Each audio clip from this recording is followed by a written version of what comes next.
Welcome to our channel. Today we how to upgrade your financial planning with Rowe Price, full guide step by step clearly. Rowe Price.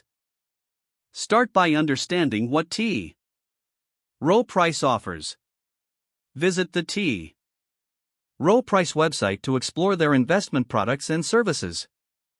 Create an account if you don't have one already. Use the online tools available to assess your current financial situation. Navigate to the Planning Resources section. Take advantage of their retirement planning calculators. Input your current savings, income, and retirement goals. Analyze the results to identify potential gaps in your savings plan. Explore Rowe Price's portfolio management options. Consider their target date funds for a hands-off investment strategy. If you prefer a more active approach, research their mutual funds and ETFs.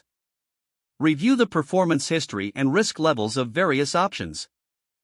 Schedule a consultation with a Rowe Price financial advisor. Prepare a list of questions and objectives for your meeting. During the consultation, discuss your financial goals and concerns. Ask for personalized recommendations based on your circumstances. Evaluate the advisor's suggestions carefully before making decisions. Incorporate their advice into your financial strategy. Utilize their online resources for ongoing market insights and advice. Regularly review your financial plan to ensure it aligns with your changing goals. Make adjustments as needed based on market conditions and personal circumstances. Stay informed about updates from Rowe Price through newsletters and alerts. Don't forget to like this video and subscribe to our channel for more step-by-step tech guides.